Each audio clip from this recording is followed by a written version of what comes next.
seja bem-vindo ao canal aqui do Chá da Tarde. Eu me chamo Gabriela e primeiro, antes de tudo, eu queria começar falando que eu vou dar um pouco de continuidade no último vídeo, porque eu gravei na terça de manhã para vocês, falando um pouco dos livros que eu comprei na quarentena. Quando foi de tarde, no horário da tarde, chegaram outros livros que eu quero mostrar um pouco para vocês também, antes de eu dar continuidade e falar do livro Ensaios sobre o Segredo de José Saramago. Então vamos lá, vou primeiro mostrar para vocês os livros que chegaram na terça de tarde ou ao longo da semana. Começando por esse aqui, que é da Julia Kuhn, como sempre, né, eu amo essa autora, como eu já disse para vocês.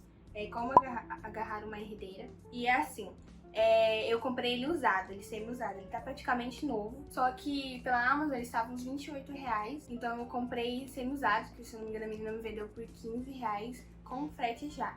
Então eu achei que compensou, né, porque ele tá em um ótimo estado. Depois tem aquela coleção que eu falei pra vocês de Cor de Espinhos e Rosas, que eu comprei o 1 e o 2, que eles são bem grossinhos, como eu mostrei pra vocês. Só que aí de tarde chegaram os últimos dois da coleção, que é o 3 e o 4, aqui ó. Corte de Asas e Ruínas e Corte de Gelo e Estrelas.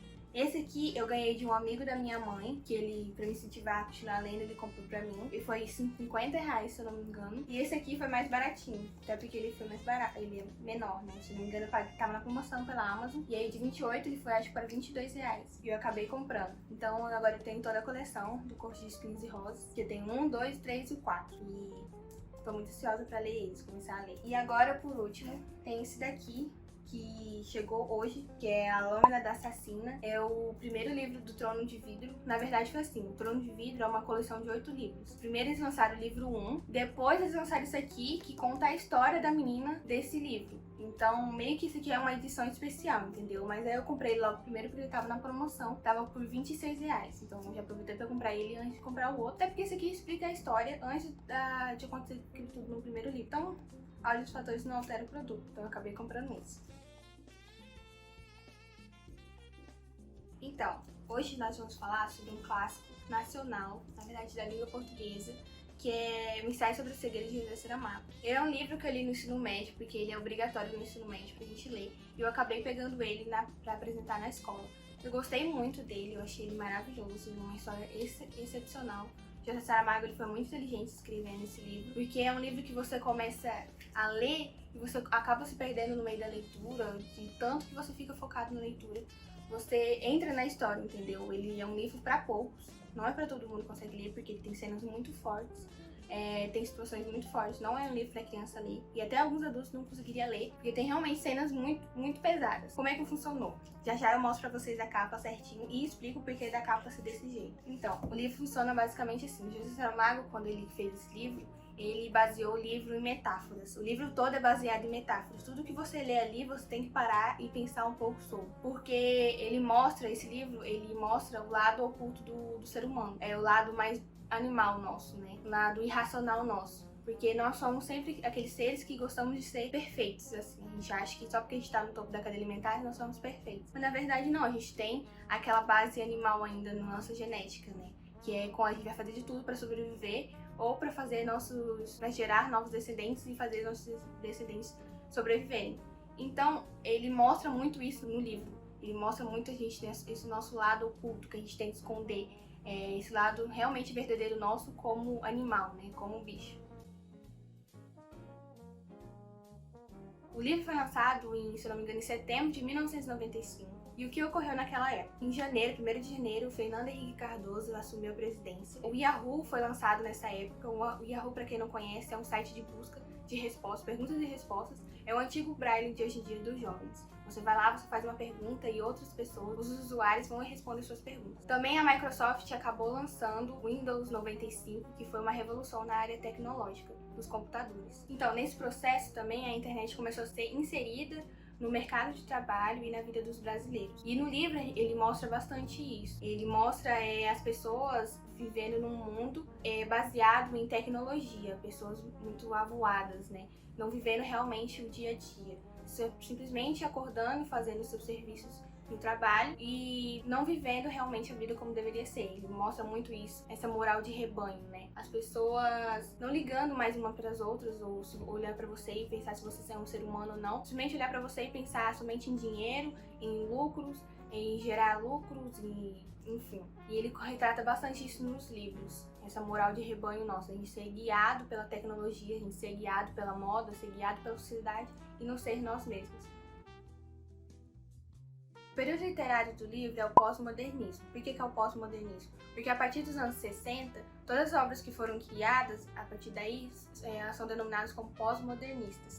Quais são as características do pós-modernismo? Vou citar só pequenas partes, porque eu ainda vou fazer um vídeo falando mais explicativo sobre isso. Então, o que tem nessas obras? É a espontaneidade, eles têm presença muito do individualismo, ou seja, o meu sim, você nada, entendeu? Venha nós, vosso reino nada, entendeu? É muito nós e muito eu em vez de você, muito eu em vez de nós, entendeu? Também tem a ausência de regras, a famosa licença poética, né? Você pode fazer mais, entre aspas, assim, o que você quiser na leitura, desde que interaja com o autor, o leitor, coisas assim, sabe? Tem a tal da licença poética. Você pode fazer os textos sem pontuações, ou os textos sem regras da ortografia, coisas assim. Então não tem essa ausência de regras. Como eu disse, tem o individualismo, tem a espontaneidade, não precisa você ter aquela, tipo, você tem que começar assim, seguir a história assado. Não, você pode começar do jeito que você quiser. Você pode começar pelo final, explicar depois do começo, do jeito que você quiser. E as obras pós-modernistas, elas têm características em comum que ela mostra muito essa moral de rebanho, né? Ela mostra muito como a indústria chegou, o mercado chegou para mudar as pessoas e a sociedade, como que a sociedade passa nisso. Então, também tem duas características dentro dessa obra de José Saramago. É o naturalismo e o realismo, que também estão inclusos bastante na parte do pós-modernismo. O que é o naturalismo? O naturalismo é uma parte mais aguçada do realismo. O naturalismo, ele vai mostrar para você o lado realmente natural do ser humano, sabe? Essa coisa do nós bichos, nós não racionais, entendeu? Nós realmente, a parte genética, nós, como eu disse pra vocês, a parte de nós realmente bicho. E ele mostra muito detalhado pra gente, ele é muito cru pra gente, ele não vai ficar enrolando na obra, tanto que nesse livro acontece isso, ele não vai ficar enrolando pra gente pra mostrar que alguém morreu, não, ele já vai chegar e falar, fulano morreu assim, assim, assim. Então ele vai ser bastante crítico nisso e também vai ser bastante verdadeiro nisso. Ele não vai ficar enrolando você. Ele também faz críticas à sociedade. Basicamente, naturalismo é um realismo, só que mais aguçado, entendeu? Mais profundo. Então ele vai fazer críticas à sociedade, vai falar sobre como os pobres vivem, como as pessoas ricas vivem, a desigualdade social, como a indústria está interferindo no mundo, como essa moral de rebanho está interferindo nas pessoas, como as pessoas hoje em dia interagem com outras ou até mesmo como a tecnologia faz com que as pessoas não interajam com as outras, a não ser pela computação, entendeu? E o realismo também tem muito disso. O realismo é um naturalismo, só que mais suavizado. Ele também tem todas essas características, só que de modo mais suavizado. Até porque meio que um complementa o outro. Também nessa obra tem bastante, por causa do pós-modernismo, tem bastante o cientificismo, que é a obra baseada na ciência. A ciência é uma verdade, né? Rebatendo aquelas crenças da teologia, né, que Deus é o criador de todos, ele que manda em tudo. Não, o cientificismo chega para combater isso, para explicar alguns acontecimentos que antes era explicado pela religião. Também temos o hedonismo e o narcisismo. O hedonismo, ele é basicamente uma filosofia que fala que a busca pelo prazer do ser humano é a coisa mais essencial no mundo. Ou seja, o ser humano é baseado sua vida em busca pelo seu prazer, pelo seu bel prazer. O narcisismo é baseado no meu, o que é meu, eu sou superior a todos e todos são inferiores a mim. E isso mostra bastante na obra dele, como eu vou explicar mais pra frente, e mostra como também isso interfere na sociedade e nas outras pessoas. José de Souza Saramago nasceu em 1922 em Portugal. Ele era de uma família muito pobre. Em 1947, ele começou a sua carreira na escrita. Em 1998, ele ganhou o Prêmio Nobel de Literatura, que foi o único português, escrevendo em português, né, obviamente, a ganhar esse prêmio. Ele também ganhou em 1995 o Prêmio Camões. Em 18 de junho de 2010, ele faleceu de leucemia, deixando uma filha e 2 netos. E ele foi casado durante anos e anos com uma mulher que ele denomina ela como a paixão da vida dele. O nome da esposa dele era Pilar del Rio. Pilar del Rio, como a gente fala, né? O ensaio sobre a cegueira é basicamente uma metáfora sobre a nossa vida. O José Saramago, ele foi muito esperto e conseguiu fazer críticas na nossa sociedade, implementando um acontecimento baseado nisso, ele criou teorias. Por exemplo, ele gostava de colocar em suas obras, nessa obra principalmente, o se. E se acontecesse tal coisa, como nós seres humanos reagiríamos? E se não acontecesse tal coisa, como nós seres humanos reagiríamos também a isso? Então nessa história é basicamente isso. São o e se dele. A história é assim, começa com um homem, ele tá no semáforo, ele tem 38 anos e ele é perfeitamente saudável. Do nada, ele começa a perder a visão dele, até que ele fica todo cego. E ele cita nesse livro a cegueira, não a cegueira comum, escura, como nós estamos acostumados. A cegueira do José Saramago, ele é branca. Ela é como se fosse um leite, ele cita, né? Ele é branca, densa, como se fosse um leite. Então esse homem começa a ficar desesperado e começa a gritar, eu estou cego, eu estou cego. Então ele sai do carro todo desesperado, pedindo por ajuda. As pessoas se reúnem em volta dele, tentam ajudar ele, mas sem entender o que estava acontecendo ali. Então um homem se oferece a ajudar ele e a levar ele para sua casa. Então esse homem coloca esse personagem cego dentro do carro e pede instruções de onde era sua casa. Esse homem, então, ele leva esse rapaz cego até sua casa e sobe com ele até lá em cima, até no seu apartamento. Esse homem, ele é casado, esse rapaz cego, ele é casado, só que a sua mulher não está lá, sua mulher está trabalhando. Então, o homem que ajudou ele no carro, olha pra ele e fala, eu te entreguei e tal, vou voltar. Vou voltar agora, eu vou seguir a minha vida. Deixou ele lá e enquanto isso, o rapaz cego fica esperando ele devolver a chave. Só que o homem basicamente vai embora e rouba o carro dele. E ele fica lá, sem saber o que fazer, sem reconhecer o próprio apartamento, porque ele nunca foi cego, obviamente. Então ele não sabe como se dirigir, andar pelo local. Ele não sabe como informar a esposa dele que ele tá em casa, o que aconteceu com ele. E não sabe como era o ladrão, não tem como ele testemunhar falando do ladrão, porque ele simplesmente não viu o rosto do ladrão. Ele não saberia reconhecer só pela voz. Então ele fica em estado triste, depressivo, até sua mulher chegar. E José Saramago, ele é bem explicativo nessa parte. Ele transmite pra gente a dor dos personagens. Ao longo do livro inteiro a gente consegue perceber a dor dos personagens. A gente se sente os personagens, a gente entende o porquê daquilo tudo tá acontecendo e o porquê de eles estarem sentindo aquilo. Então o homem, ele fica muito triste e ele fica sentado no sofá até sua mulher chegar. Quando sua mulher chega, ela entra e ele conta pra ela o que aconteceu. Ela fica assustada, extremamente assustada, e liga para um oftalmo. Quando ela liga pro oftalmo, o oftalmo manda ele se dirigir rapidamente pro seu escritório, né? Pra sua clínica. Então a mulher leva ele. Quando chega lá, eles encontram o José Saramago cita a rapariga dos óculos escuros, um menino estrábico junto de sua mãe e um senhor, se eu não me engano. E nisso, ele acaba passando na frente dessas pessoas, porque ele está realmente cego, né? Ele está desesperado, então o oftalmo acaba mandando ele entrar primeiro. Quando ele entra lá, o oftalmo analisa ele, olha todo ele e vê que, na verdade, a córnea dele está perfeita. E pede exames, mas ele está perfeito, está saudável. A única coisa que tem é esse leite nos olhos dele. O olho dele fica todo branco. Então o oftalmo não sabe explicar o porquê que ele tá daquele jeito, porque poderia ser uma outra doença que ele cita na história, o oftalmo ele fica falando, mas não seria daquele jeito a cegueira não seria branca, a cegueira seria escura, então não faz sentido, não existe uma doença no mundo que seja dessa forma, que afete o olho. Então ele vai pra casa, o oftalmo, ele dispensa esse cara, fala que vai pesquisar, ver o que aconteceu, ele vai pra casa. Quando ele chega em casa, ele começa a pesquisar, falar com outros médicos e tal, e eles não conseguem descobrir a razão daquela doença. Não sabe se ela é infecciosa, não sabe se ela contamina outras pessoas, não sabem nada dessa doença. Só que com o passar do tempo, eles começam a analisar que outras pessoas que tiveram contato com esse primeiro cego acabaram ficando também cegas. E isso vai se alastrando cada vez mais. Todo mundo que teve contato com essas outras pessoas que acabaram ficando cegas, foram também ficando cegas. Até que uma hora vira um caos. Todo mundo começa a ficar cego, até esse oftalmo que ficou cego. Então o que o governo faz? O governo, ele pega essas primeiras pessoas que ficaram cegas e leva essas pessoas para dentro de um antigo asilo, de um antigo hospital psiquiátrico e tranca essas pessoas lá, sem ter contato com mais ninguém. A mulher do médico, ela não ficou cega. Ela teve acesso a todas essas outras pessoas, mas ela não ficou cega. Mas como ela queria ficar o tempo todo com o marido, ela ficou com medo do que pudesse acontecer com ele, nunca mais visse ele,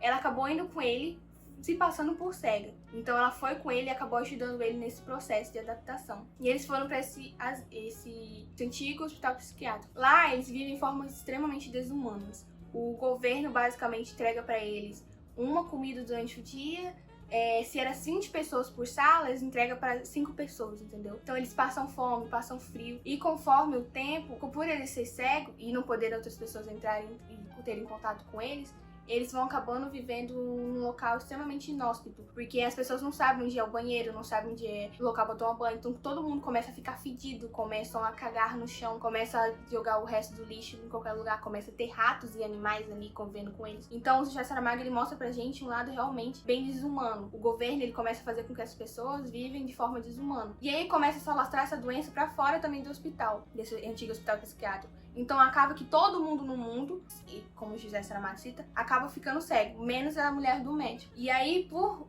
o estado inteiro estar contaminado, não tem quem mais traga comida para eles. Então eles acabam tendo que racionar a comida. Nesse meio tempo de racionar a comida, acabam que possuem nesse antigo hospital psiquiátrico um cego que já era experiente nisso, porque ele nasceu cego. Então ele se junta com outras pessoas, um cego que tinha uma arma, para começar a racionar a comida e a mandar no local. E nesse meio tempo acaba ocorrendo muitas tragédias no meio, porque esse grupo começa a querer mandar nas pessoas, começa a querer abusar de mulheres, começa a querer se matar um com o outro, a tentar se combater, né? Então, nesse hospital psiquiátrico acontecem muitas coisas horrorosas, como estupro, como pessoas morrendo de fome, pessoas morrendo baleadas, pessoas morrendo de infecções, né? Por causa de ratos, de bactérias, das merdas, né, jogados no chão, dos cocôs jogados no chão. E também conta a visão dessa mulher do doutor, porque ela é a única que enxerga, então ela é a única que consegue ver a real situação do mundo.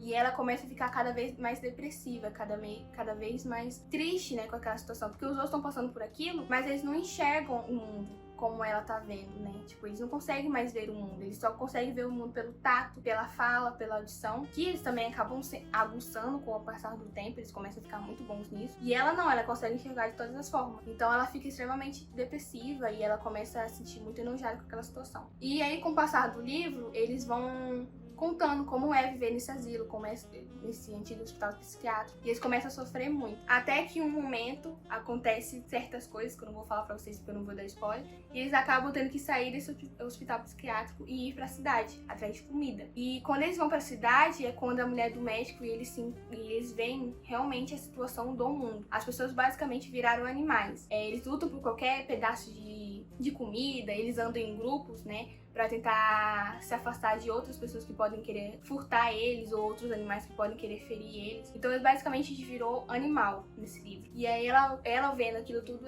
o autor, né, ele cita pra gente como ela tá se sentindo em relação àquilo tudo. E aí o resto vocês vão ter que ver, né, lendo o livro. Mas o livro é espetacular. É muito bom, e porque ele cita um lado realmente animal nosso. Ele fala que todo humano tem realmente esse lado animal, né? Mas a gente quer se bancar o perfeito de tudo. Mas a gente nunca sabe realmente quem nós somos, a não ser que nós passemos por uma situação assim. Uma situação realmente de risco. Então, gente, por hoje é só. Mas ainda vai ter parte 2, porque ficou muito grande o vídeo.